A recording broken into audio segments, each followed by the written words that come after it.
is False Start, a college football podcast for everyone and everyone else. I'm your host, John Buhler, staff writer at fanside.com.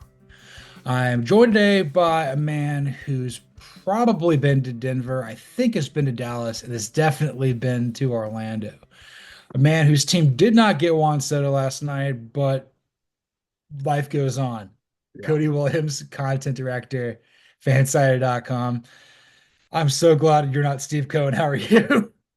Yeah, I tried to contribute $5 to the Red Sox cause. I'm like, any every little bit helps. Apparently it didn't help enough because they only got up to 700 million. But you know, I guess congrats to Mets fans.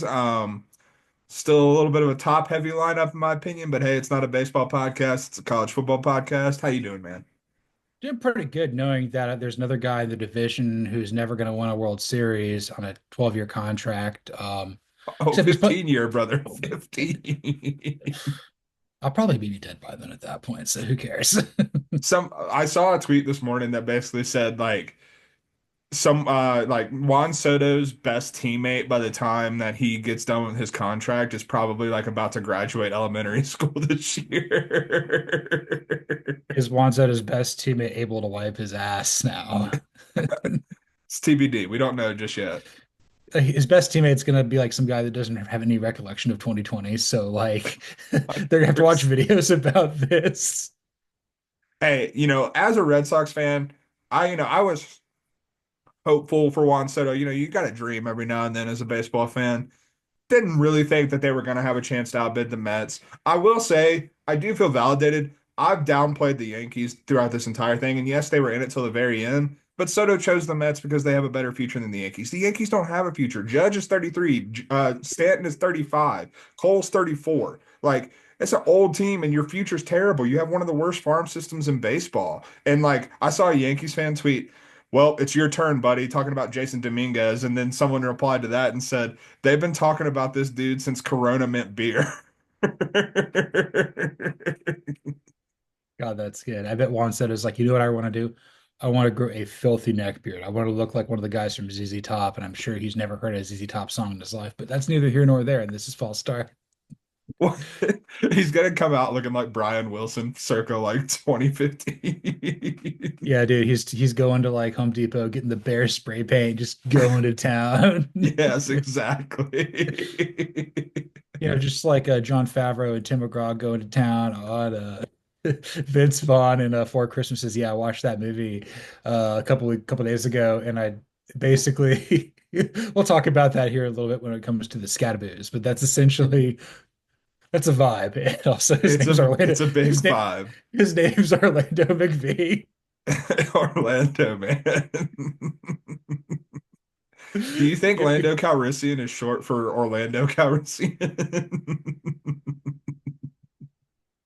I mean, it's just as much as if Han Solo is short for Hansel Solo. Yeah, right. My name is Lucas Skywalker. Oh God, don't call me by my proper name. If the guy's name is like Lucas Skywalker, he definitely gets his underwear pulled over his head, like Thurman Merman in Bad Santa. I watched that last night. Oh God, dude. Bad Santa's a legendary one. Yeah, the Arizona State podcast is like, this movie's a little dark. I'm like, yeah, it is, but it's so funny. It's incredible stuff. And speaking of incredible stuff, we've obviously false started a little bit here. And this is the Monday after Selection Sunday here in college football. So we're going to be reading from Ward Manuel's manual, our reactions to the college football playoff rankings. So off the top of my head, I will rattle off the 12 teams that made it and the one team that didn't make it that matters. Okay, so Yeah. yeah, so your first four buys for those who were doing things like Christmas shopping and not watching TV or football, just probably living a better life than us at this point, on Sunday, to be totally fair. Honestly, yeah. Number one seed is Oregon, your undefeated Big Ten champion. Number two is your 11-2 SEC champion, Georgia. Go Dogs. That story about that. Yeah. Number three, your 12-1 Mountain West Group of Five champion, Boise State Broncos, because we're living in a simulation. Number Yeah. four, we got the Arizona State podcast at 11-2, winning the Big 12. Forks up. Your 5 versus 12 will be the SEC runner-up Texas hosting the ACC champion 10-3 Clemson Tigers. A lot of orange going on in Austin. I'm glad I'm not going to be Yeah. going there. Hell no, dude. Orange is the worst color in the world. It's a color. This is a man who loves purple. It's just I love Look, purple man, or it's fine. You know I what you're like like. It's half fine. of Clemson. What do you want from me?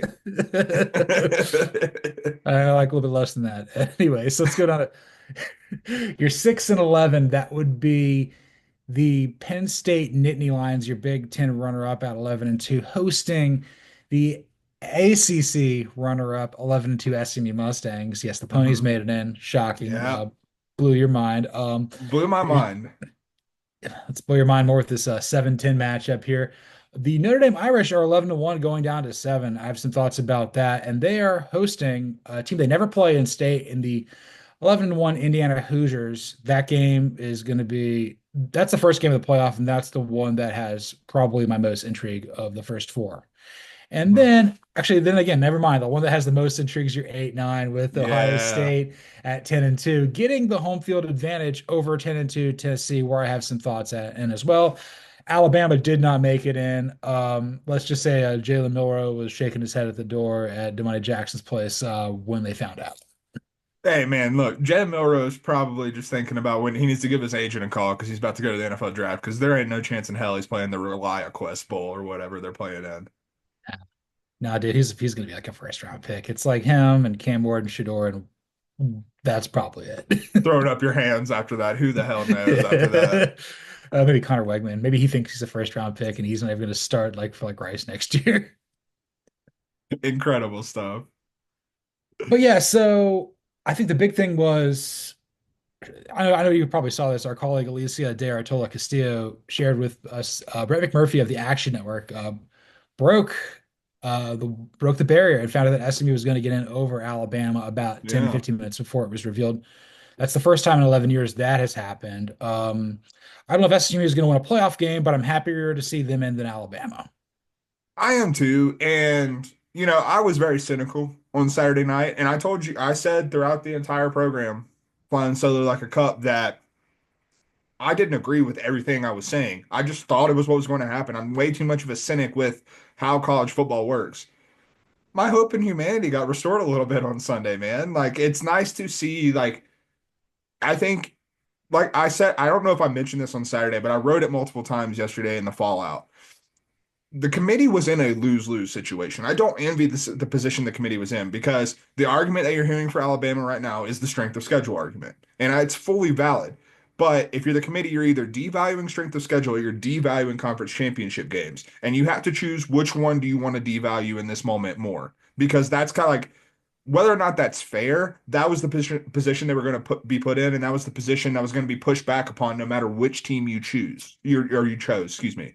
And I've always preferred valuing conference championship games a little bit more, especially in the case of Alabama, where their strength of schedule argument is fully tied to the SEC. They did not play a strong non-conference schedule. The best Yeah. team they played in the non-con was a bad Wisconsin team that lost Tyler Van Dyke in that game. So, like, your strength of schedule is basically, and like, I do think the SEC is the best conference in the country.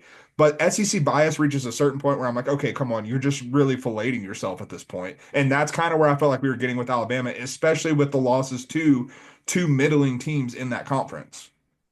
Look, they had to honor the conference championship finalist component here in the first year of doing this. They had to, and it was close. And if you're going to sit here and talk to me about strength of schedule with Alabama, I'll show you what Georgia had to do, man. Georgia had to play the ACC champion in Atlanta, and then they had to Yeah. play Georgia Tech, who's beat Miami. Georgia Tech's probably one of the best 7-5 teams in the country. Like, I don't think Yeah. anybody wants to play them at all. So, like, you're honoring strength of schedule by giving Georgia the 2 seed, even though we don't know if Carson Beck can give us a high five or do Snapchat anymore. Oh, he can definitely do Snapchat. There's no stopping him there.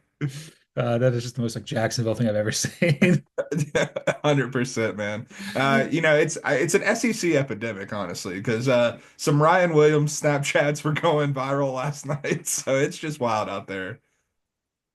Yeah, I feel like it's coming a second wave and I'm not a part of it. Also, that stuff will tag you wherever you are. So yeah, people can find you and Yeah, that's frightening. That's why it's working. That's why there's investments to track people. Yeah, 100%. I've been out on Snapchat for like 2 years now. Like I can't. I'm not about that life. I don't have No, enough time in my life for that. no, I don't think any of us do. But I think when I was doing like the 14 team projection, like that would have gotten Alabama in, but it would have hurt Iowa State not getting Mhm. in because it's essentially in that format. It's like 3-3-2-2-1. So like the ACC and the Big 12 would get AQ spots as well. And the second AQ spot in the Big 12 would have gone to BYU. I think they finished ranked like 17 or 16 and then one ahead of Iowa State. So like you can't I don't feel like you can devalue the conference championships this early. Like if it's close and you're in, like unless it's a play and in situation like we saw with UNLV potentially or with Clemson, Iowa honestly. State, Clemson, Arizona State, that's fine. But if you're already in like Boise State, like or SMU, like you weren't gonna get knocked out if you lost those games. I don't think so. I think Boise's a different breed because the G5 is the Yeah. G5 and they're always treated like the ugly stepchild in this entire conversation. So like I had a really hard time trying to envision the idea of two G5 teams getting in. Like that's a bridge too far for me, but I do think that yeah, this is absolutely what they had to do. Breaking down the bracket a little bit more and less in terms of teams that got in and whatnot. Do you think that the Oregon Arizona State side of the bracket just looks a little bit more daunting than the Georgia Boise State side of the bracket? Yeah, I definitely gonna talk about that here in a little bit here as well. Joel Klatt's just falling to pieces, and it's like, It really just is. dunking on the SEC, and then it's like, oh, you got to play like actually good teams as opposed to like the soft tummy, putting a bunch of Marylands and a bunch of Kansases out there, man. Like you gotta, it doesn't matter. Like that was kind of always going to be the case with the 8-9 versus one. The point Yeah. is the one should be that good where it doesn't matter. Yeah, I think that the one argument against like I don't buy into the way Joel Klatt is selling this, but I do think that some other people have elaborated more. I do wonder if the way things played out this year and the way this bracket ends up looking, I do wonder if we go away from these automatic buys. Like if it's just the top four teams that end up getting the buy, like you still get automatic bids, but it's not the automatic buy because I saw a bracket with the automatic buy or with the automatic bids and then just seeding the buys, and someone did that bracket, and that would give you, let's see, Oregon at one, Georgia at two, Texas at three, and Penn State at four. And honestly, like when you're rewarding those power conferences and what those teams have done to get to this point, I think those are probably the four most deserving teams of a bye at this point.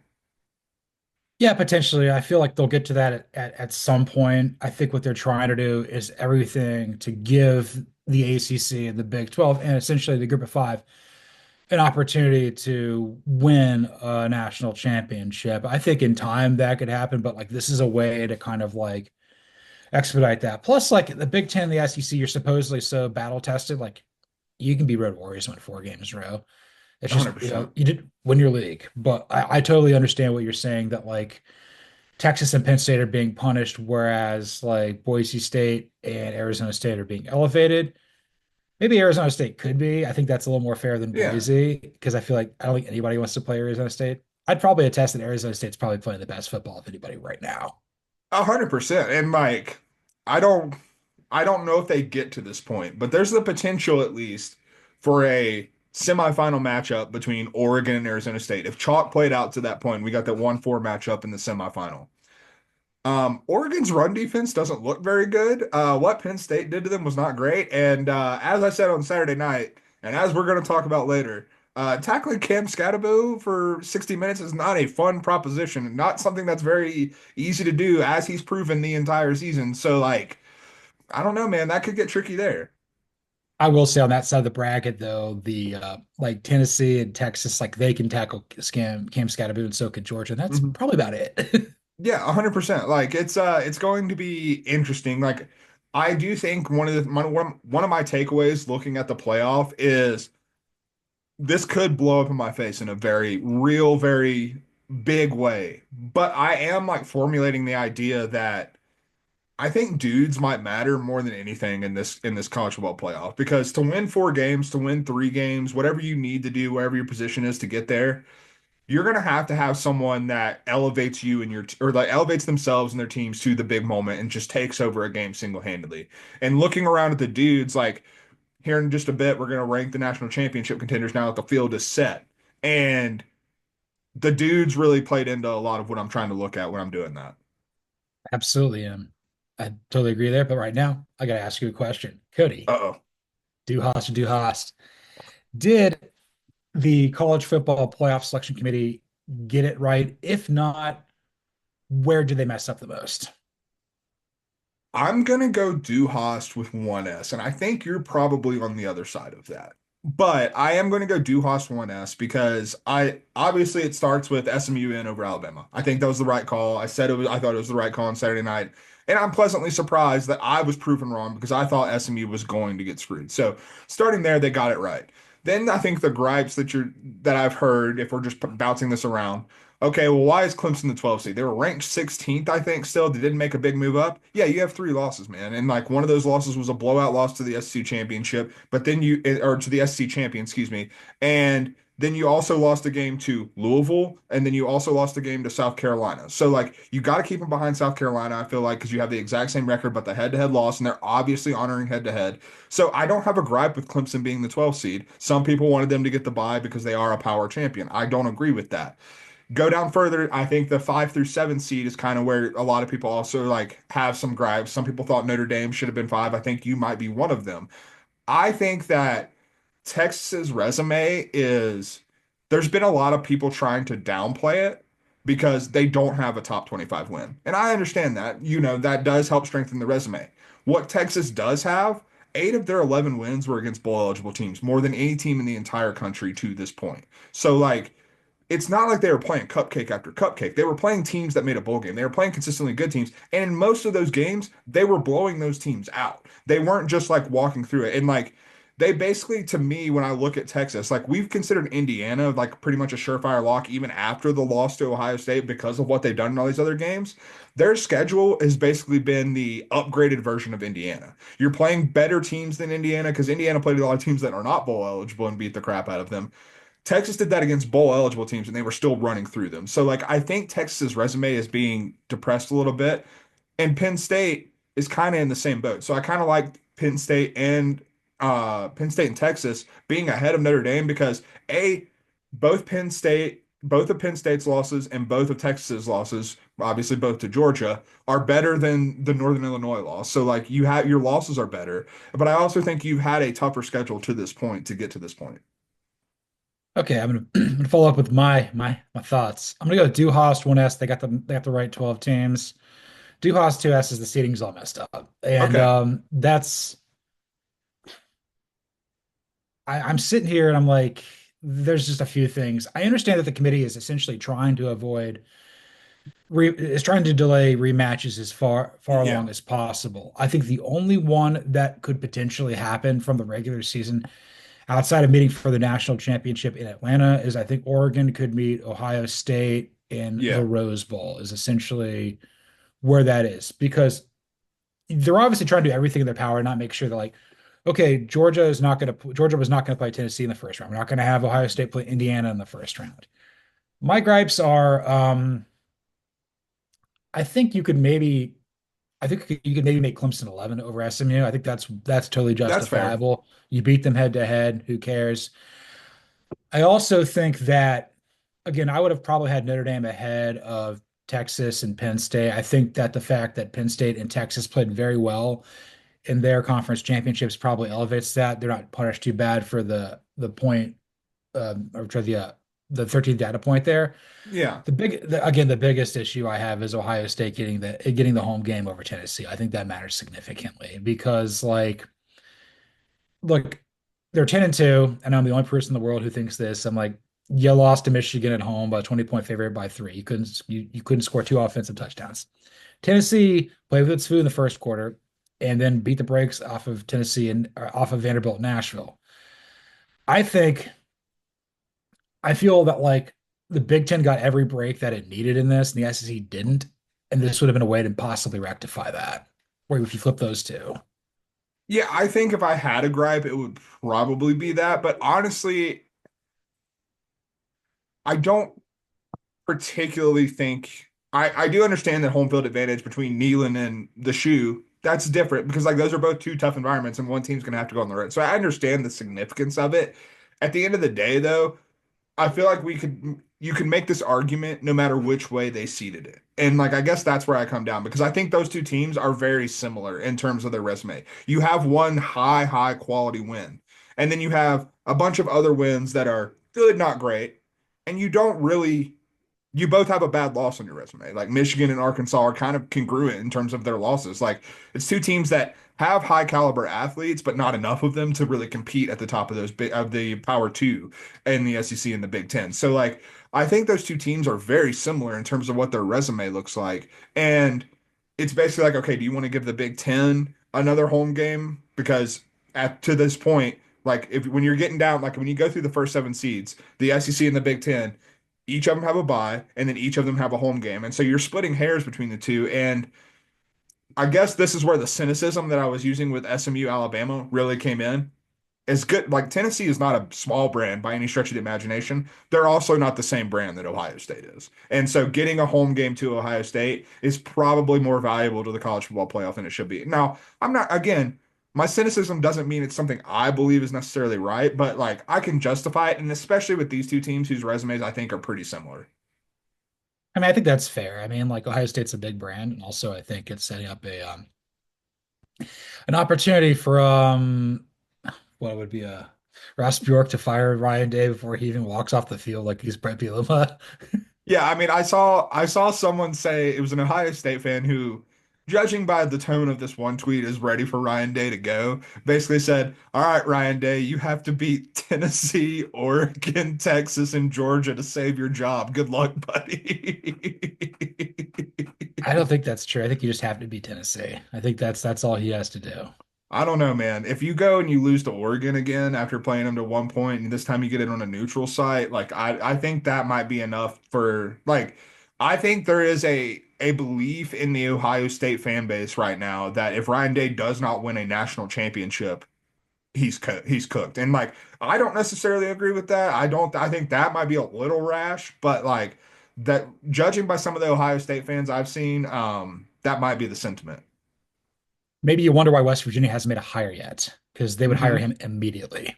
Oh, 100%. A Yeah, hundred percent. I would I mean maybe I don't know what North Carolina's doing. Maybe they got some Bill Belichick stuff going on here. Maybe they're waiting too. Please God, don't hire Bill Belichick. I hate my life.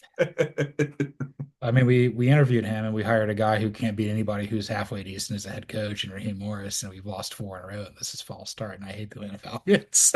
I mean, like, uh, just let me paint a picture. We're gonna talk coaches in a little bit. Well, I'll just exhaust my North Carolina oxygen right now, real quick. Imagine the mere thought of Bill Belichick sitting in a 17-year-old's living room and trying to sell him on the North Carolina Tar Heels. Does he bring his girlfriend over to talk to them? Because there's no way in hell he's going to be able to relate to these kids. He didn't relate to Patriots players. They were full-grown adults. What are we doing here? This is a horrible idea. he's gonna recruit him to Navy because he's oh shoot. Wait, this is North Carolina, not Navy. ROTC program's going to be booming. I got my ends mixed up.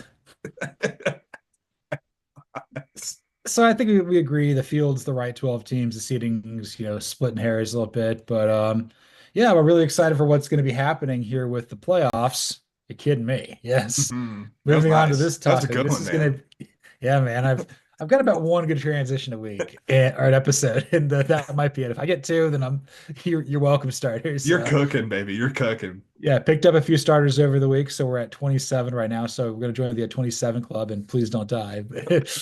Yeah, we're the feed's getting canceled after this for sure. I know just because I look like Kurt Cobain doesn't mean like I have to end there. And I mean, the fact Post Malone made it past 27 just is astonishing to me. He made the switch to country music. I think it saved him. Yes, the yes, he did. I've got nothing to say to that. I was not ready for that. But are you ready for this? We're going to power rank the 12 teams in the playoff field right now based on their chances of winning. a national title based on where they're seated and everything like that. I obviously wrote this for fansided.com late yesterday on Sunday, and Cody's maybe a little bit different. So it's different. So I'm going to start with this.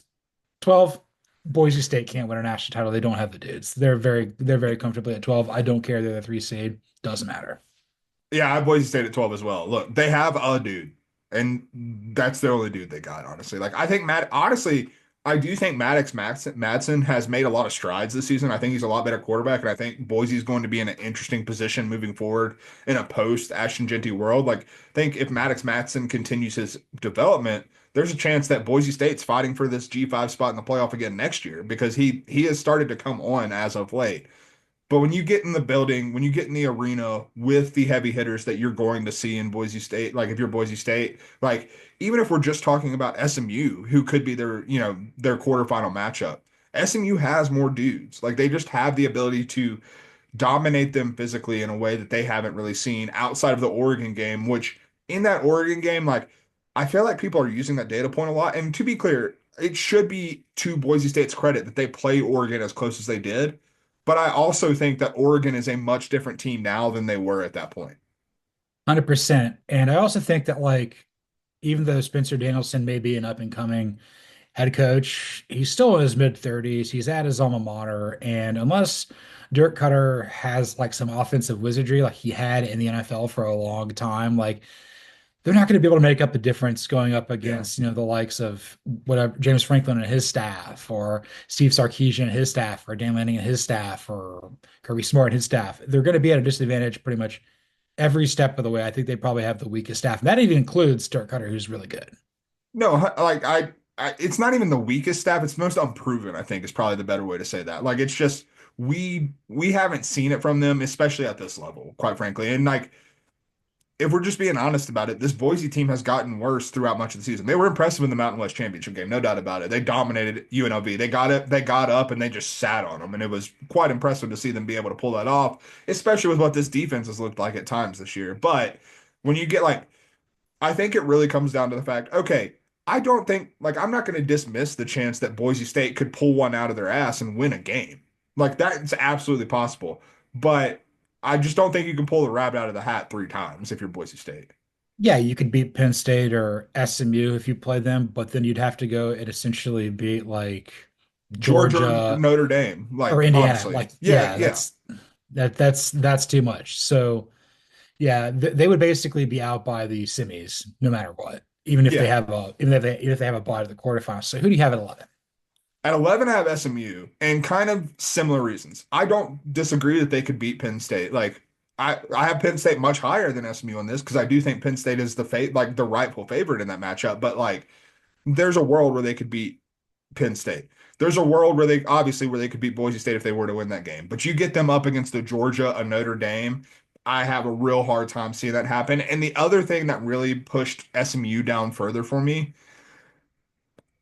I think they lost that ACC championship game. Tremendous comeback, almost completed it, almost had it done. Field goal broke your heart.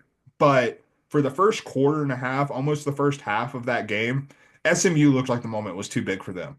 The moment's only going to get bigger from here. And like, I worry that you have like, I'm among the world's biggest Kevin Jennings fans. Love the dude. Watching him orchestrate that comeback for SMU was electric stuff.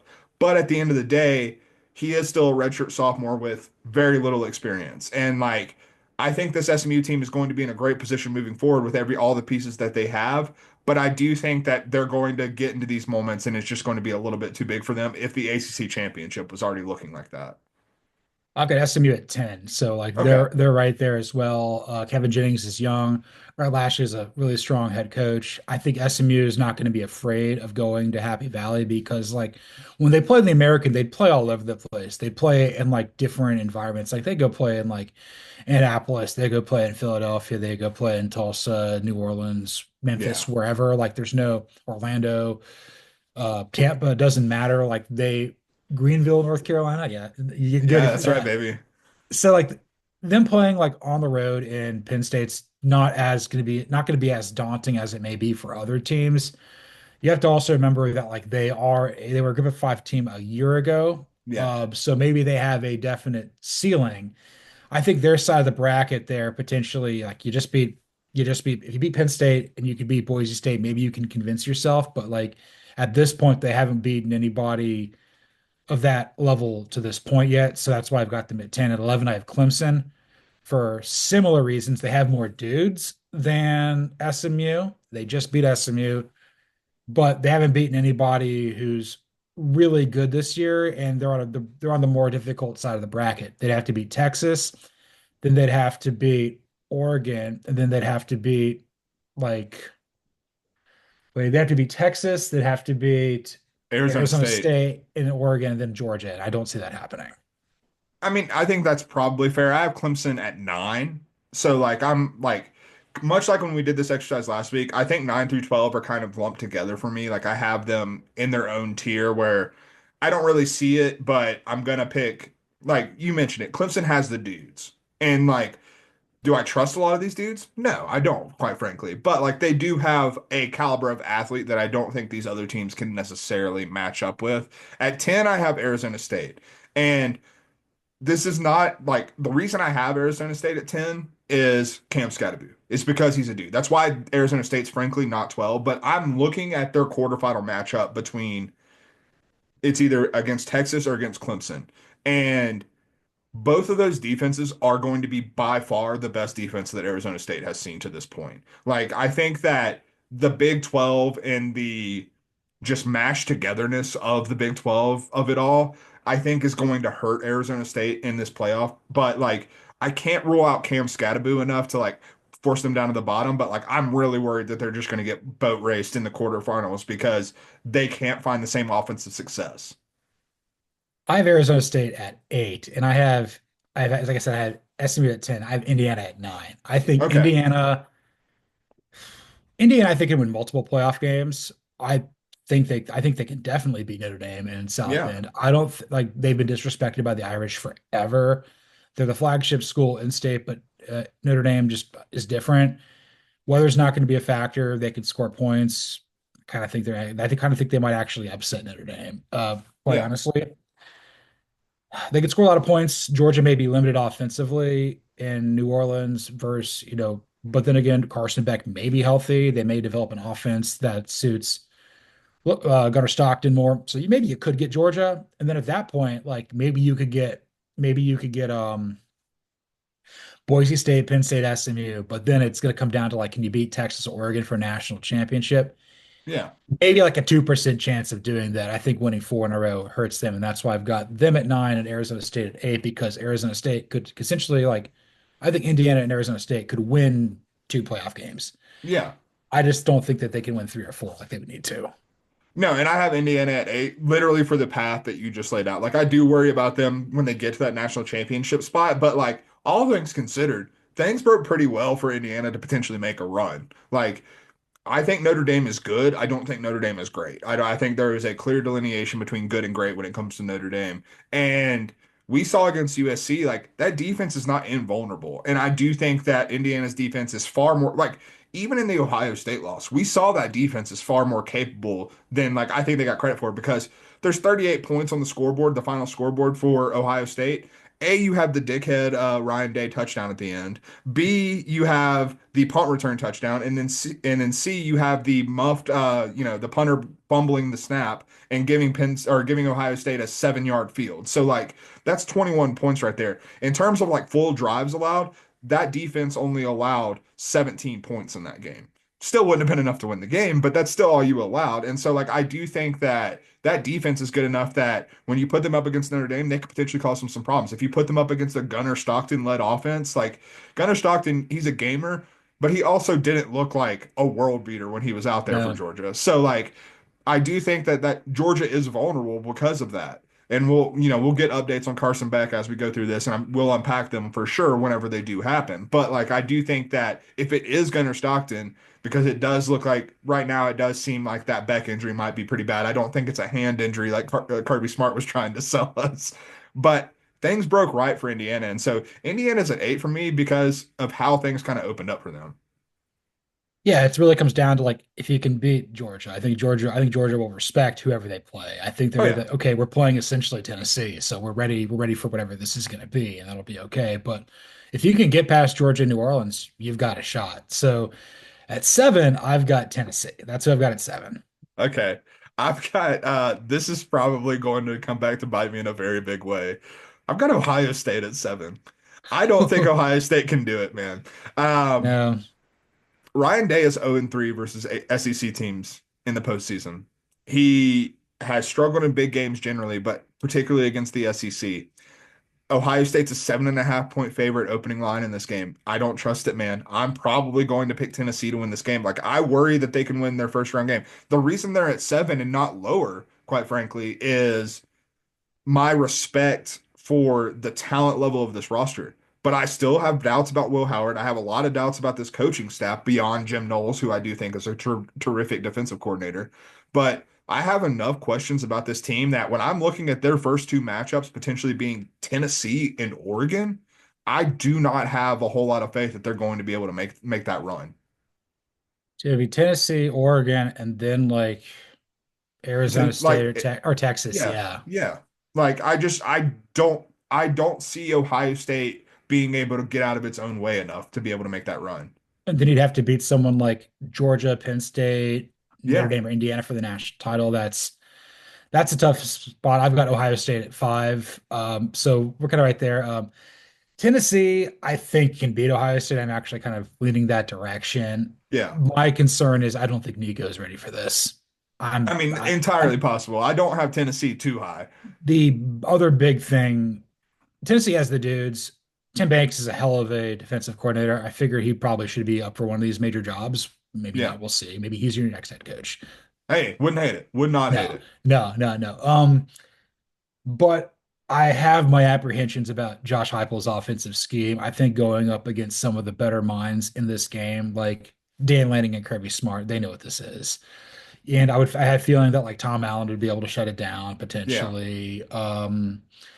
There's other coaches like Marcus Freeman might be able to do it as well. Hmm. I feel like at some point to win 4 games in a row with the most gimmicky offense we have in the field right now, that's going to be a challenge, particularly. I mean, well, the first round, though, maybe the Ohio State, well, Jim Knowles is good too, but like you may Hmm. not be able to throw it as much in the elements in Columbus, Ohio, like Right. the shortest day of the year. But that's kind of why I've got Tennessee there. So at six, wait, who did you have it? You had Ohio State at seven, so I had I Tennessee had at Ohio six. State at 7. Yeah. Six, I've got Notre Dame. Okay. That's where I also have Notre Dame. So I'm right there with you. I think that like while they are on the more favorable side of the bracket, their first 2 games are really difficult with Indiana and Yeah. Georgia, and then you're looking at Boise State or Boise State or Penn State, and that's where I had my issues with like the path. Like I feel like they probably got screwed by the path maybe more than anybody.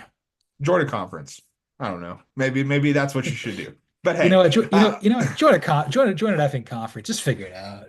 yeah, I mean, look, I do think that if we are rewarding conference champions so much, it shouldn't be that surprising that the team that's not in a conference gets screwed. Like, frankly, that's just where I come down on it. But I there's no arguing the fact that their path definitely is quite difficult. Like, this is going to be Indiana's Super Bowl. Like, you set up an in-state matchup where Indiana is going to give them their very best shot. They're going to give them everything they had.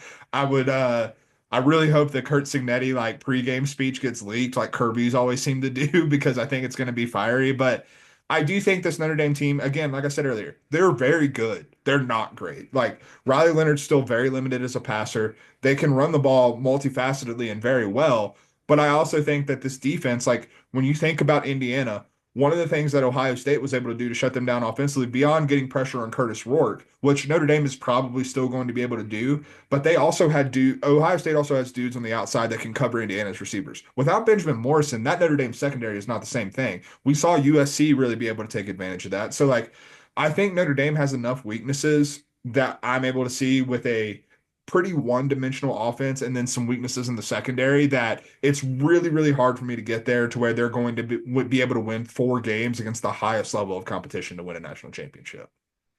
Right there with you. So yeah, I've got Ohio State at five. Did you say you're five yet? No, I have Tennessee at 5. So we flipped Ohio State and Tennessee. And for Tennessee, like I think your points about Nico completely valid. Like I think everything you're saying there is absolutely correct.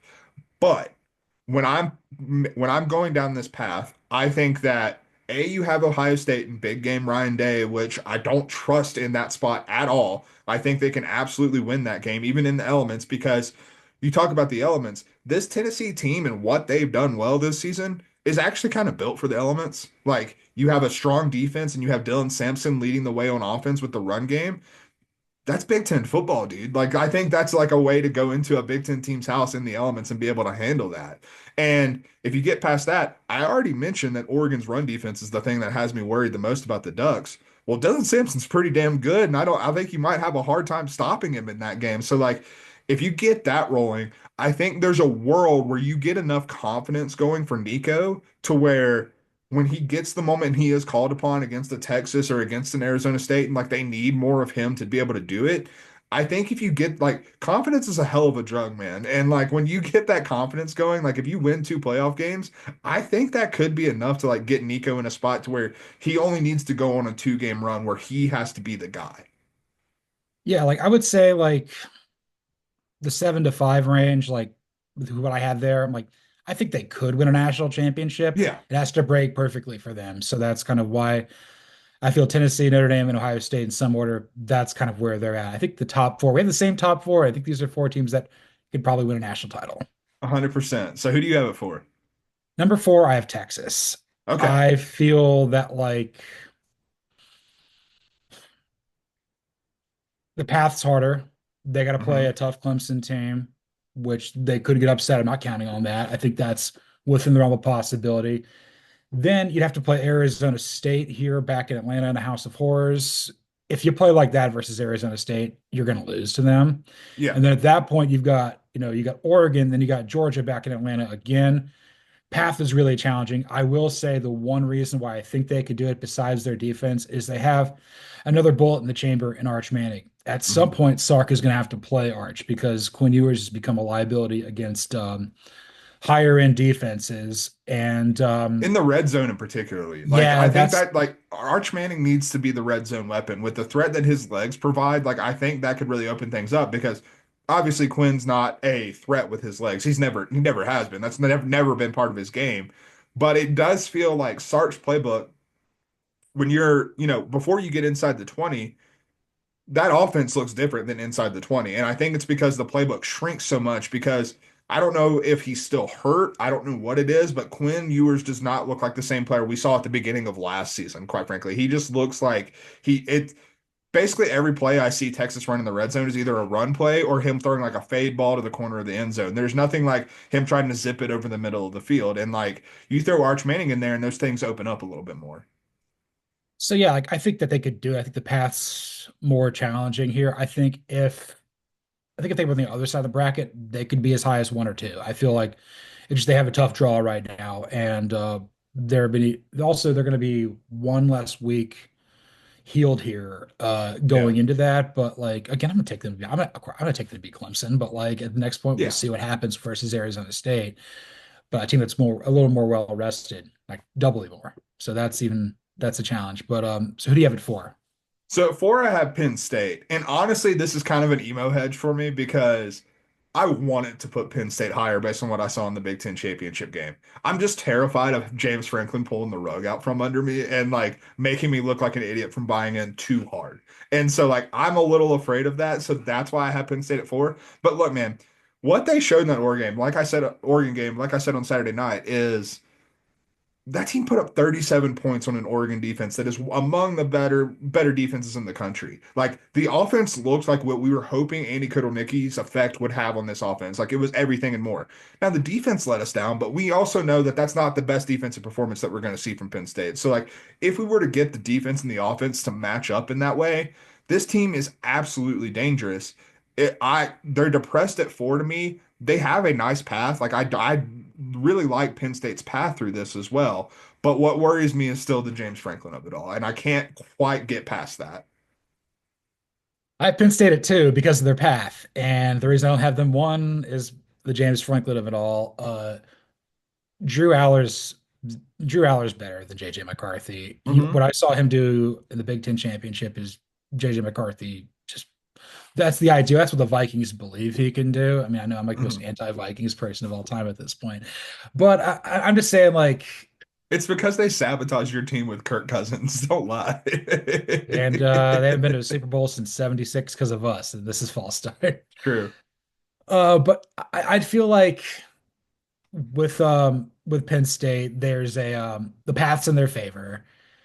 They've got dudes everywhere, like their star players Yeah. everywhere. Drew Aller, Nick Singleton, Abdul Carter. They've got really Tyler great coaching. Warren.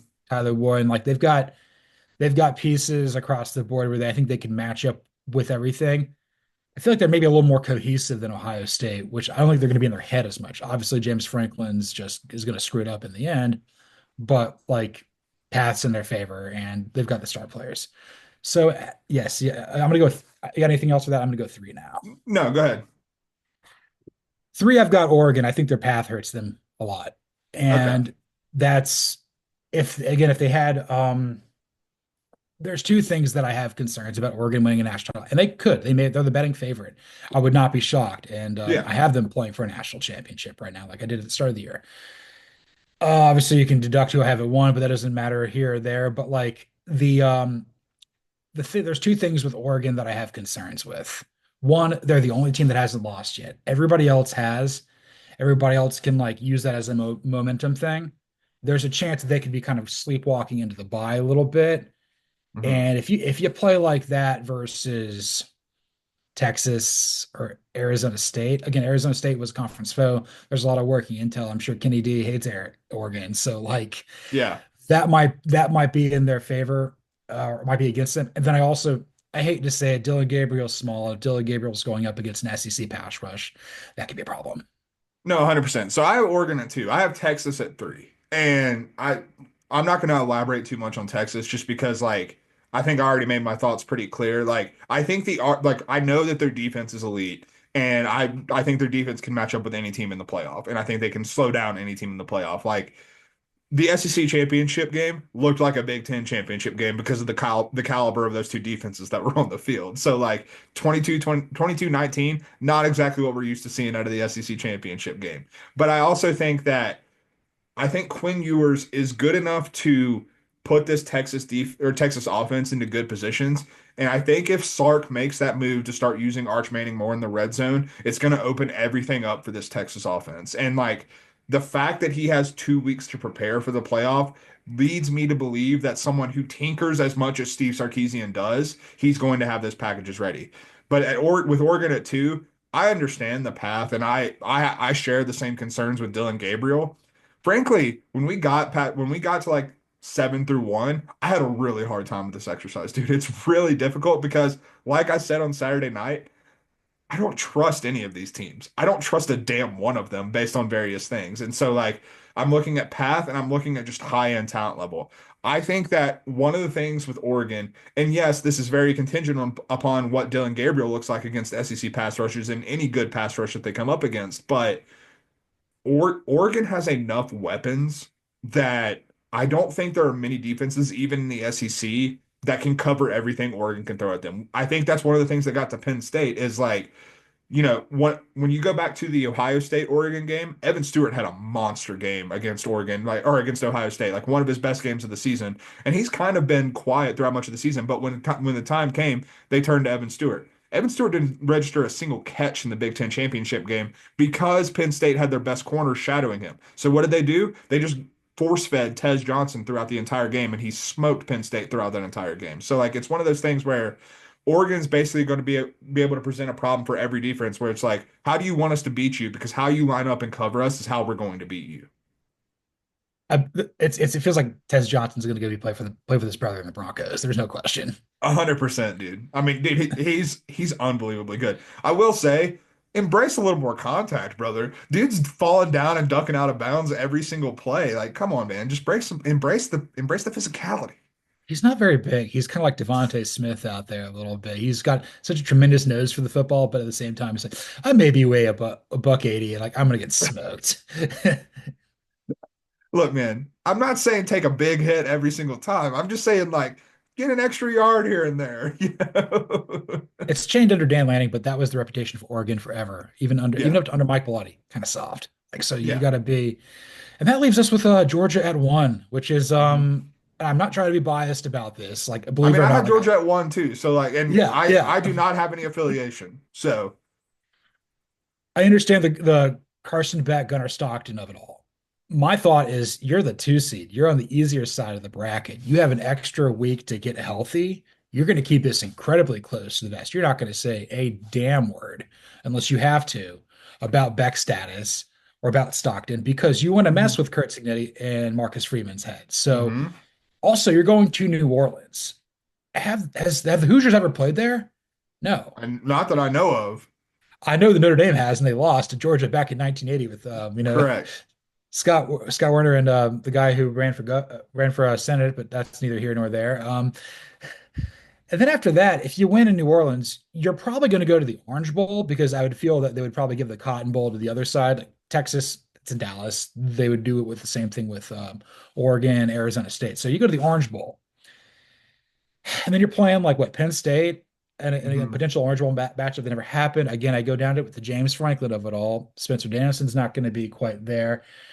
Brett Lashley would just be happy to be there. And then you're going home and you're going to be playing in your backyard versus Oregon, Texas. I don't think Arizona State is going to get back to Atlanta, but like the pathway is in your favor. You have talent. You probably have the deepest team in college football. You only got to play 3 games. You're playing in venues you're familiar with. Yeah. You've been here before. I understand like they could also lose to Indiana in the first round. It's the quarterfinals. 100%.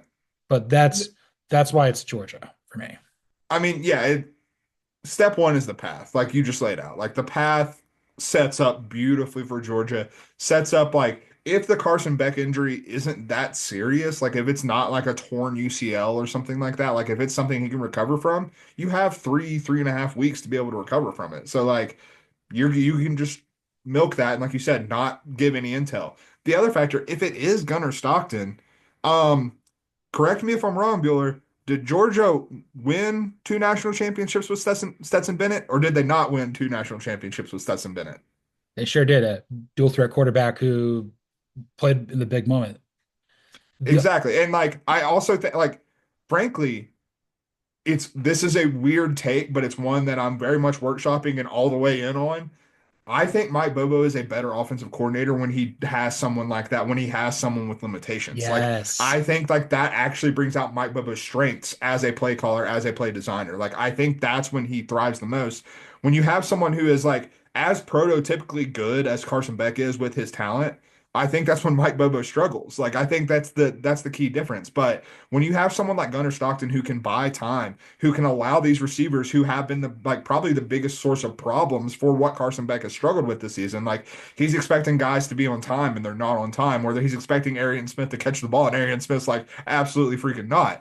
But Gunnar Stockton, he gives these time guys more time to get open by his ability to create. He gives the defense more to think about with his legs. So like I do think that there is a world where Gunnar Stockton might actually set Georgia better up to go on this run.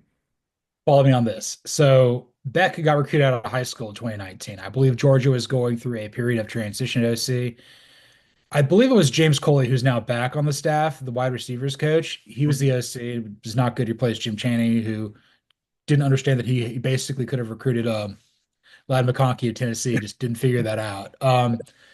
So if Beck would have played for Monken, he'd probably win the Heisman. I feel like he's that type of Yeah, player. That's why I feel like whoever Monken's going to be head coach next year in the NFL, maybe he gets drafted by Beck. Beck goes there. like that. That'd be good. Yeah, if he's like the Browns quarterback, I love that. I think that would be pretty good. That'd be pretty sick. Yeah. Or maybe go down to Duval, back home. Oh, I don't know if you want to put the Duval back in the boy. Don't put the Duval back in the Duval, but so Gunnar Stockton's from Tiger, Georgia, Rabun County, kind of up there where Charlie Warner's from. hmm Um, what people don't remember is Gunnar Stockton was initially committed to South Carolina. The OC at the hmm time, Mike Bobo. Yeah. So I also firmly believe that Bobo is going to simplify the offense to a point where he can basically have a bunch of run option things put in there for Gunnar Stockton to go. That serves Georgia in the receiving game where it's not going to be so complicated. Again, I think Georgia's been a little too scheme heavy with Bobo. If they Hmm. just play their dudes and they just execute a very simple concept at a high level, they're going to beat most teams. So that's why I'm not too terribly worried if it is Stockton. But I can understand why other people would be because he's so unproven. No, 100%. And like, again, it's the marriage of those two things. Like the path is easy. Like I look at Notre Dame, I look at Indiana, I look at Boise State, I look at SMU. The only team on their side of the bracket that I don't feel is the case that like for sure they'd be able to do this, but they have the James Franklin of it all. Georgia can physically overwhelm most of those teams. Like that's Yeah, just what it comes down to. And so like if you're able to do that and you're able to get your feet wet, like even if there are some stumbling blocks early with the Gunnar Stockton offense and Mike Bobo's new system, like this simplified system that you're describing, like there's still a world where they have enough talent to just out talent you and then hit their stride when they need to. 100%. Let's recap R12 and move on to some coaches because we spent a long time on that, but that was a lot. And we had to do that because there were so many pieces to dissect. So No, you go 100%. for We got to rapid fire these coaches, but we'll get through them. Okay, so my 12 through 1. 12 have got Boise State, 11 Clemson, 10 SMU, 9 Indiana, 8 Arizona State. Teams that I think could win a playoff game, maybe. Arizona State multiple can win a national title. 7, I've got Tennessee, 6 Notre Dame, 5 Ohio State. Teams that I think could win a national championship, but not likely. And then 4, I've got Texas, 3 Oregon, 2 Penn State, 1 Georgia. I'm of the belief that one of those 4 teams will win the national championship. Same here with those top four. So I have 12 Boise State, 11 SMU, 10 Arizona State, 9 Clemson, 8 Indiana. That's kind of that tier where it's really hard to see. 7 Ohio State, 6 Notre Dame. I'm gonna throw Tennessee into my top teams that I think can actually win a national championship just because I just have a weird feeling that Tennessee might be peaking at the right time. Like what we saw in the later stages of that Vanderbilt game, I was like, oh, Nico might be turning it on like this, and we know what the defense is. But I have Tennessee at 5, Penn State at 4, 3 Texas, 2 Oregon, and then 1 Georgia. But again, I want to make sure my macro takeaway from all of this is, I don't know, man. There's so much parity in this sport right now. I don't know either. And I don't really know what any of these teams are doing with some he gone, he coming. There have been a lot of hires in college football, and I don't really like any of them. So I'm going to recap from what we did last week. So Scott Frost is going back to UCF after failing at Nebraska and then being on Sean McVay's Ram staff. Willie Simmons is leaving the Duke defense to take over at Florida International. Dowell Loggins is he's leaving the South Carolina offense to replace Sean Clark, who got ousted at App State shortly after we recorded a Yeah, couple weeks or last week. Bronco Mendenhall is going to survive, and he's going to go to a state he's no more familiar in. He leaves New Mexico to go to Utah State to replace Blake Anderson. I think Nate Drilling was the interim there, so yeah. he did not get that. Tim Albin left Ohio U to go to Charlotte. Don't really understand that, but that's a good coach going to a not good job. Charles Huff won the won the Sun Belt at Marshall and then leaves for the worst job in the Sun Belt in Southern Miss. Yeah. Oh. Barry Odom did not win the Mountain West at UNLV, but he goes to Purdue, which we thought Tyson Helton was going to get that at Western Kentucky. Tony Gibson is now going to replace Charles Huff at Marshall. And I am reading the wrong thing. I'm going to read from yours because I shared you the updated stuff. Trey Lamb leaves East Tennessee State to go take over at Tulsa. Trey, like Trey Cool, just TRE. 100%. Matt Drinkle is leaving the offensive line meet of 250 pound guys at Army to go take over at Central Michigan for Jim McElwain. So that's going to be a triple option offense.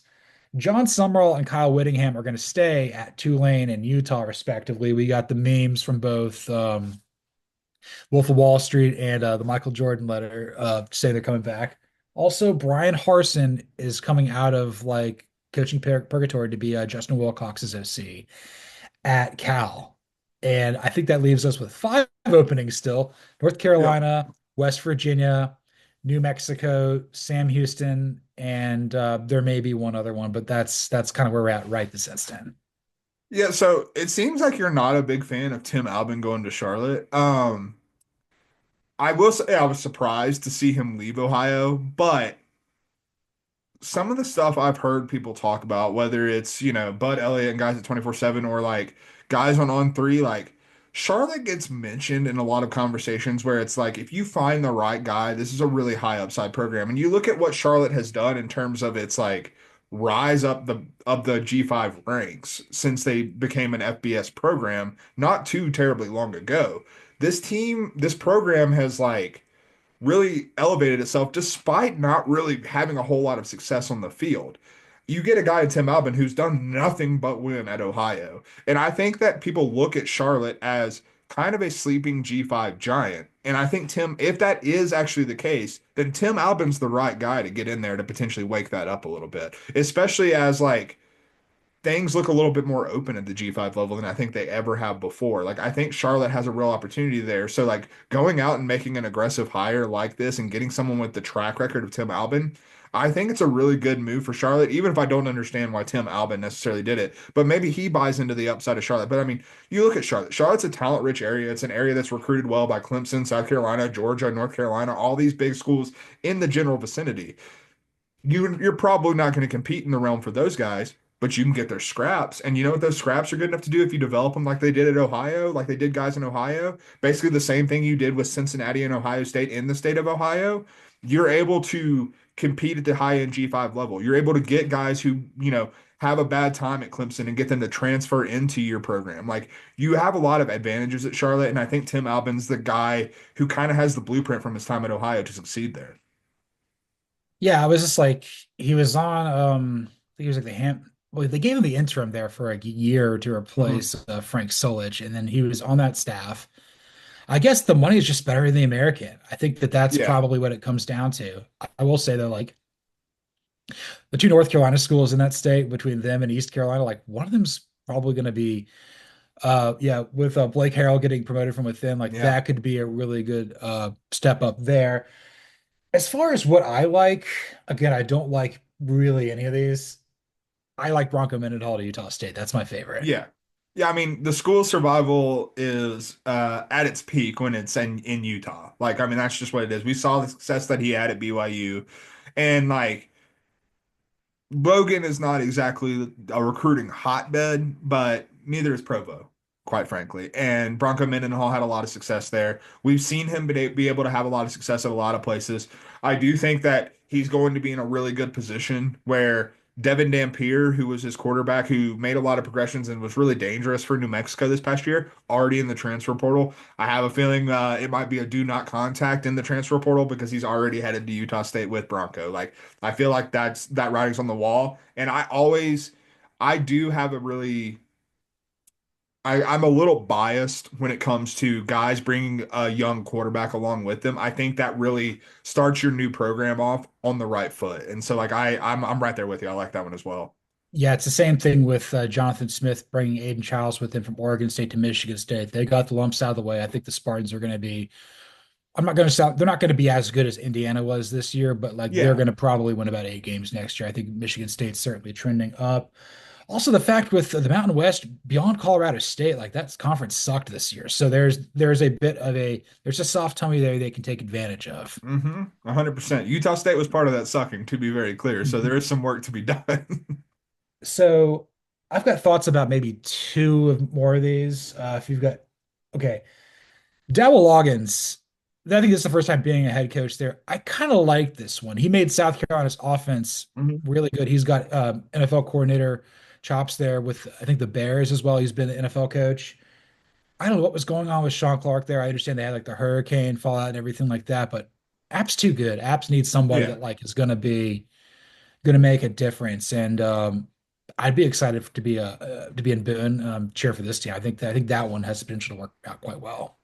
Yeah, the more I've thought about it, and the more I've thought about the South Carolina offense aspect of it, and I'm probably more familiar with like the history of App State than most because of where I grew up in this western part of the state of North Carolina, where a lot of people from my high school went to App State. There's a lot of like when they won a couple FCS national championships, there were people from my high school in those teams. Like that, I'm very familiar with App State, but when you look at the success of App State historically, one of the big factors has been the run game, and particularly a run game amplified by a dual threat quarterback. Going Yes. back to the Armani Edwards days back in the day when he was dominating and helping them upset Michigan. So, like, I do think that what we saw with Dow Loggins with Lenora Sellers, you can basically just replicate that mold with a mobile quarterback from the state of North Carolina, get him into App State, and kind of just run the same thing. And we've seen App have consistent success with that model. So, like, I do think he's a really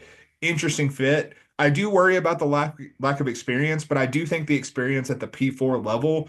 And I also think, like, when you look at Sean Clark, he was put into like a pretty tough spot because of how much turned over at App State very quickly, like with the hires that were made basically in succession to get guys out of App State. So like now you kind of get you let him run its you let Clark run its course, and you bring someone in new to kind of hit the reset button a little bit and get this thing going back in the right direction. Because you're right, like yes, App State as a program had to deal with a lot this year, but at the end of the day, like App should be better than that. Yeah, I mean, yeah, Scott Satterfield had a lot of success there. Drink had success there during that one year, but like back-to-back turnover, that kind of compounded to something that I don't think Sean Clark could overcome. Yeah. I think Willie Simmons to FIU is interesting. He coached at HBCU level there. I think that they just need some guy that's going to be a teacher, a guy that's going to Mhm. help develop an identity for that program because Mike McIntyre had a last name and his dad was like a coach, and it's Yeah. he's kind of done at this point. So they kind of needed to have something to kind of grassroots it a little bit. I can get behind that. What are your thoughts on Scott Frost going back to Orlando, and what about Barry Odom going to West Lafayette? So I'll start with UCF. On the for UCF as a program, thought you could have done better. Like this feels like an ill-advised retread, I guess is the Yeah, kindest way I can possibly put that. For Scott Frost, you got to do it, man. Like this is the last time you had success. If you want to really hit the reset button in your career, because no one really wants to hire you for a meaningful role right now, this is what you kind of have to do. And like this is a good opportunity for you to be able to do it because you obviously have had success here. But if you're UCF, like when Scott Frost had that success, you were a G5 program. Not the case anymore. You're a P4 program now. You're in the Big 12. We've seen Scott Frost fail spectacularly at the P4 level to this point and haven't seen nothing to the contrary either. So like I do wonder like what the upside is, but like I understand why Scott Frost did it. For Barry Odom, I feel like it's a misguided decision on his part because we've talked what I've said about Purdue still stands in my opinion. Purdue has to hire an offensive mind. And I'm not sure Barry Odom is what I'm talking about when I say no, that. no, he's a linebacker, Yeah, dude. like he loves the physicality. He wants the contact. And like if you're Purdue and you're trying to play that brand of football, but at the same time, like you look at UNLV's offenses over these past 2 years with Jade Maeva and then Haj Malik Williams, like maybe he can bring his staff along with him. Maybe he just establishes the culture, gets the right guys in the building, and he's very CEO type. And maybe that can work. Maybe that like I'm not gonna downplay it because I do think I respect Barry Odom enough as a coach and as a football mind to not necessarily say it's going to fail because I don't think that's necessarily like a certainty, a formality, but I do think it is potentially going to make the job more difficult than it otherwise could have been. Yes, so I'm gonna pack both of these. Yeah, Scott Frost, you have to take that job because Yeah, anything's better than what you were doing.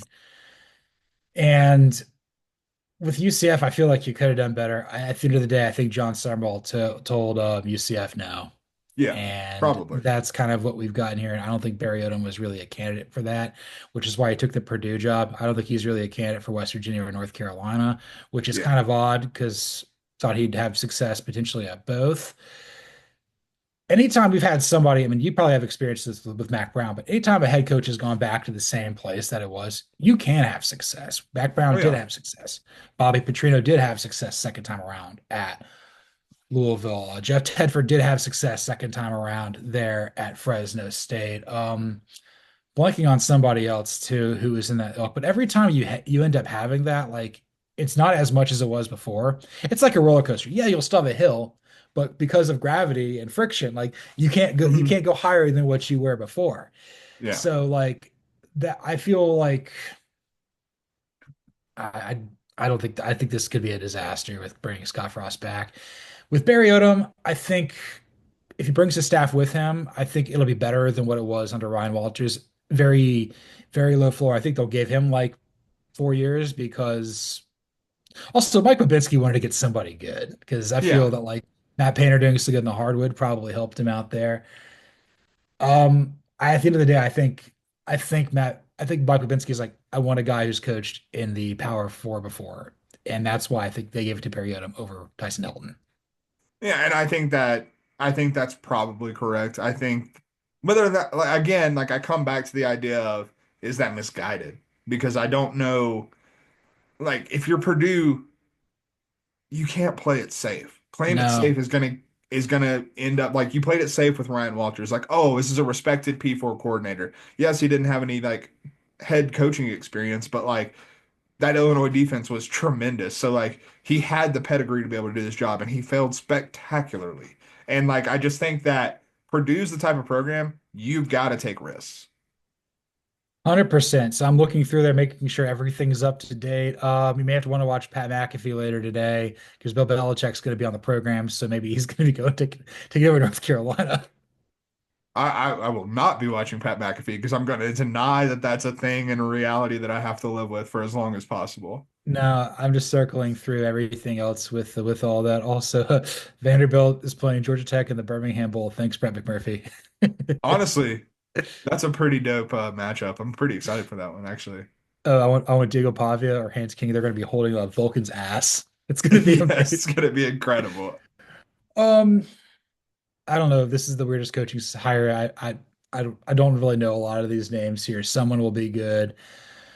We'll see what happens. But I will say though, if Ohio State loses, that's going to open up another floodgate of Oh potential yeah. hires. So that'll probably open up another 8 jobs. No, 100%. And I will say, like, I am curious in the case of North Carolina and West Virginia, I am wondering if it's not Bill Belichick for North Carolina, obviously, like with that caveat, it makes me think that you look at a Tim Banks, you look at a Andy Kotelnicki and guys that are playing in the playoff, and that's why we haven't heard anything because they are waiting for the playoff to end or these teams' playoff runs to end before they make that hire. Like that's one of the conditions. Maybe, but like at that point, the precedent's been set where like, okay, Tom Herman was going to go to Houston, so he's going to serve out the term with Ohio State. Dan Lanning was going to be the head coach at Oregon.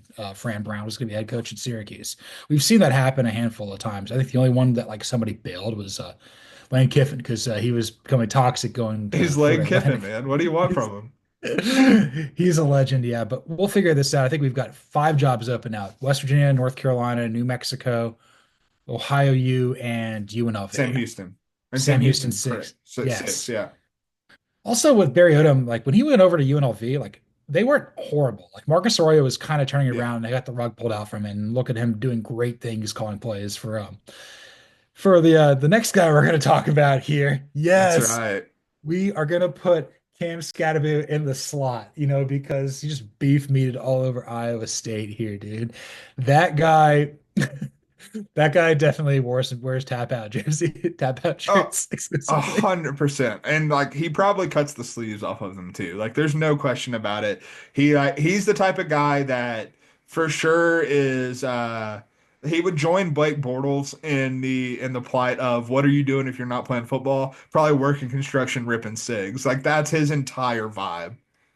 Dude, his dad has the Sun Devils fork tattoo right there. I don't even know if he A went to college. hundred It doesn't percent. matter.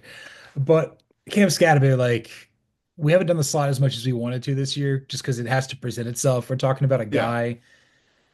This is an award for the most part that we only really give to quarterbacks because, or a coach, and you have to be that good. Like, we didn't even put Travis Hunter in the slot. We've put Deion Sanders there. We've put Diego Pavia there before. Put Penix Mhm. there. Like, you have to be doing something like unbelievable, but. There were just plays that this guy was doing in the Big 12 championship that like it was like watching Toby Gerhardt and Mike Mhm. Allstott and Christian McCaffrey in one. I know I said just 3 white running backs, but there was also like there was some like James Cook there too. There was Dalvin Uh, Cook. There were the Cook brothers. He's awesome. honestly, he remind like the way he runs and the like I think. this is a little nerdy on my part, but like his tackle balance and the way like his contact balance, like how elite it is, it's almost Marshawn Lynch-esque to me. Like I Yeah. don't know if he has the same burst that Marshawn Lynch did, but like in terms of you're gonna need at least three of you guys to bring me down, like that mentality, he runs a lot like that. And I will say the one play where I'm happiest to have Cam Skattebo in the slot this week is where that toss play that they ran to the left side didn't work and he pulls it back and tries to Reggie Bush it, realizes it's not gonna happen, and just heaves one up and almost gets it picked off. And then they cut to Kenny Dillingham's face on the sideline, and he looks like he's seen like every ghost in the world. You look like you've seen a ghost. Bulldog. Yes. Bulldog. We'll talk about that when we go bowling with Antonio. But yes, that was Antonio was definitely a reason for that as well. Oh, 100%. With Scatterbo, I was wondering like how he was going to talk. I'm sitting there thinking like, is he going to have like is he going to sound like Travis Kelsey? And he just a little more Northern California country like Oh yeah. like the McVie brothers. Hey, I mean, he started at Sacramento State, Yeah. and he sounded like he started at Sacramento State. So I guess he would have played for Troy Taylor, also back when you couldn't get him. But apparently, I think the team that like Sacramento State was playing was the head coach of whoever they're playing was Kenny Dillingham's high school coach. And he's like, if you're getting this, you Oh. got to get this dude in here. And yeah, they made it happen. And he was there's others. I know you've tied with the Cowboys here a little bit as opposed to Ashton Jeanty. He kind of runs a little bit like a Cowboys legend. He's got the balance and vision of Emmitt Smith a little bit too. I like that. There's Yeah. I mean, he's a little more wild and everything like that. Like he's gonna truck someone, but like there's a whole like he's gonna find the hole. He's gonna get you 6 yards. I think there's gonna be some staying power. Bijan Robinson has that too with the Falcons as well. Mhm. I don't know if he always falls forward because he's Cam Skattebo, but like also him getting the WWE belt.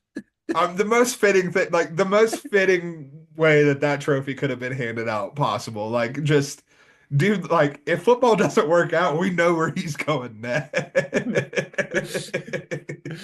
I know, just crane kicking people in the throat off the top rope. Yes, exactly. And I don't know if he knows how to spell Tame Impala or pronounce it correctly, but he's from the land of Tammy Impala with the Arizona State podcast. But let's move on to our last topic with the less I know, the better. So Hmm. we just have the playoff going here. We may do this again in the off season. We do this probably about once a month or so. We're gonna go, what did we get the most right this year? What did we learn the most, or what are we gonna keep getting wrong? So I'm interested to see. Cody, what were you the most right about heading into the playoff, just from the season as a whole? If I'm remembering correctly, I was pretty trepidatious about Ohio State and saying, are we sure Will Howard's an upgrade from Kyle McCord? Are we sure that Ryan Day can win these games? You lost to Michigan again. You're in a playoff seed where I have you power ranked as the seventh likeliest national championship winner. Ohio State's still not there, man. There is still something that is keeping this team being back from what their potential should be. I'm never going to disparage the talent on Ohio State because we've seen it succeed at Ohio State and then succeed in the NFL. Like the talent is not the problem. It's Ryan Day and it's getting the quarterback right and it's getting all these pieces to mesh at the right time. And I looked at Will Howard and I was like, okay, he was good for what Kansas State and Chris Kleiman want to do. Are we sure that he's going to be what Ohio State wants? And turns out he's just Kyle McCord. You pull off the Scooby-Doo mask and it's just Kyle McCord with a little bit more mobility. And they haven't even used that mobility that much this year. So like I feel very vindicated in like having my doubts about Ohio State because I think those doubts have proven true. You pull off the mask and he says Bulldog, Scooby Doo. It's Yeah. Bulldog, baby. I love that. So what I was the most right about is teams like SMU and others that really want to get what is theirs. Like they really want it. They really want to play in a new conference. They really want to be better. They will be rewarded for it. I think if you put in the work, it will pay off. SMU really wanted to be in a Power Four league, and they're in the playoff because they played very well versus Power Four competition. Arizona State didn't want to be hellacious ass. They went to the portal. They made it happen. Syracuse is like, we're tired of the dead cat bounce. We want to get a better quarterback. Let's get Kyle McCord. I feel like the teams that want to be better, particularly ones that are like transitioning. Like, but if you're reluctant, a partner like UCLA, you may get left in the dust. Although I think that they came out of it a lot better. I just feel like if you want to make a big change in your life in the college football world, you're kind of awarded for it. So I think that that was what was the most right here. Plus I SMU, I like thought they were that. going to be good. Yeah. Yeah, I like What are you? that. What did you learn? We're learning things, right? Remus, we're learning things. Yeah, Remus is actually being a good boy. He didn't have to go in the chokey this morning. But I think what I learned the most, and it's something we've talked about before, how much coaching matters, man. You look at Kurt Signetti, and it kind of bleeds into exactly what you were just describing, because you start with, okay, these coaches take a swing. Like they know where the weaknesses on their roster are and where they need to upgrade to kind of like be a force multiplier for everything they have going on. Kurt Signetti comes to Indiana and immediately gets them into the college football playoff, something that we never thought was possible. You look at Rhett Lashley taking over this SMU program and slowly building up to this, to where they're not just a frisky G5 team, but they're playing in an ACC championship game in their first year in the Power Four level. Coaching matters so much, and then kind of leans into what I was just saying about Ohio State. Coaching matters on the negative end. You look at Lincoln Riley, you look at Ryan Day, you look at these coaches that have tried to fit a square peg in a round hole for too long, and it keeps biting them. Luke Fickle at Wisconsin, even like you keep trying to like make the wrong decisions, but both on the field and in the background with the decisions that these coaches make, I think it matters more than ever. Kenny Dillingham at Arizona State, that's another one I meant to shout out. But like that team was 3-9 a year ago. You bring in Sam Levitt, you get someone who is a clear upgrade at quarterback, and you like Cam Skattebo was having good numbers last year, having good games last year, but you lean heavily more on him, and you have a quarterback that makes him more dangerous because you have to respect the passing game as well. Like coaching has never mattered more than it has right now, I feel.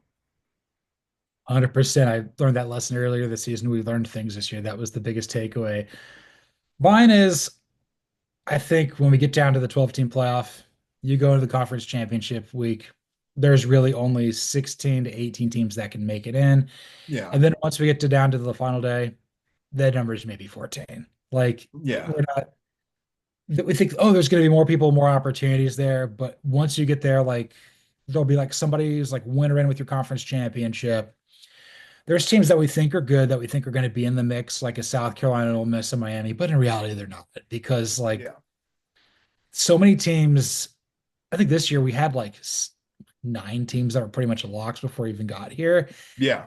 and it's like the field is there's not as many spots open as you think. Is probably what Yeah. the biggest thing I learned here. I thought it would be like multiplied, like maybe 3 times as many spots. Not really. It's just the same like little tail. You just have you're a bigger lizard now.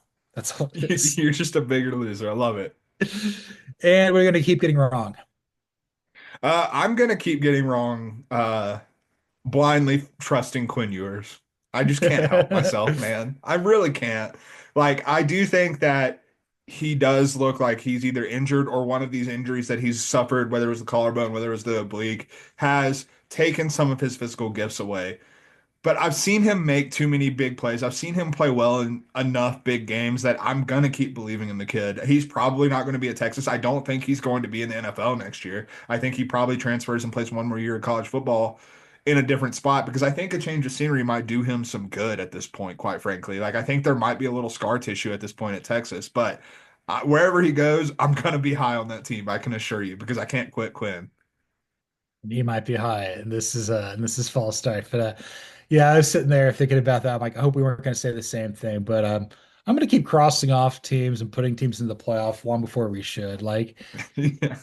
I'm like, this team's definitely going to make it. The only two that like I was proven right very early on with my assertion of that was Oregon and Indiana.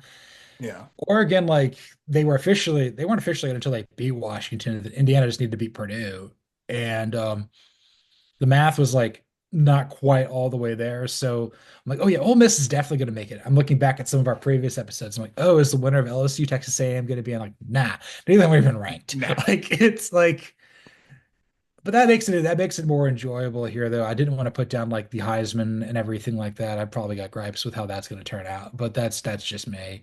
Um, we'll Yeah. talk about that. We'll talk about that more on Thursday when we come to you live from Eric Crouch's couch. That's We're going to right. find out tonight who are the Heisman finalists. I would venture to guess we're going to have four, maybe five. I think We're gonna, four. I think we get four.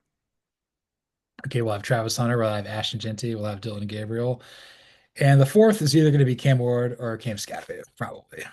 I'm hoping for the latter. Me too, man. This was episode 133 of False Start. You can follow me, John Buhler, on Twitter or the X at Buhler118. You can follow Cody Williams at the Sizzle20. You can follow the show at CFB False Start. Like, rate, listen, subscribe, review on Apple, Spotify, YouTube, anywhere there's podcasts. If you have a phone, give us a 5-star review on Apple. It really helps us out. You know, I've kind of been like an ass with asking for it on Twitter and on my Facebook thing. I'm like, you know what?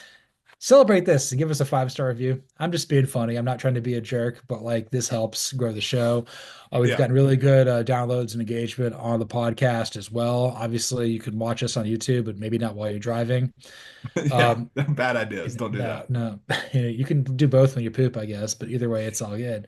Uh, 100%. So yes, on Thursday we're gonna be talking about the Heisman. We're probably gonna see if there's any more fallout with the coaching stuff. We figured that there's gonna be some movement happening of Mhm. significance today or tomorrow. And we're gonna be handing out the RIP, rest in peace. He's still alive, but not really. The Francis Xavier Biff Poggi bronzed meat sleeves. We're gonna hand out 15 awards for the season. We're gonna put somebody in the slot. The Antonio Banderas Bowl of the Week. We're gonna do some Talk Portal to Me award. Haven't done that in a while for a segment, but we'll probably get to it at some point. Cody and I will figure this out. We'll probably alternate. It's gonna be false start, dude, It's isn't gonna be it? a ride. It's gonna be a ride. It's gonna be right. Also, got to end the program here on a sad note. Me and the Arizona State podcast, favorite dog we love sitting for, Hankey, passed away last night. We love Hankey. Yes, Miss you, this is the Hankey. Hankey was the house that I was at when I said Beetlejuice's name 3 times and said I was in prison. Last time I saw him, he was a good boy. Loved his toys. Loved going on walks. That was he loved me too. That's why I told the Arizona State podcast I loved her for the first time we were dog sitting. We were supposed to be sitting with him, a little bit after the holidays, and he lived a good life. And obviously, I do a lot of dog sitting here. That's why the background's always changed and everything Yeah. like that. Got to help the girlfriend out and all that other stuff.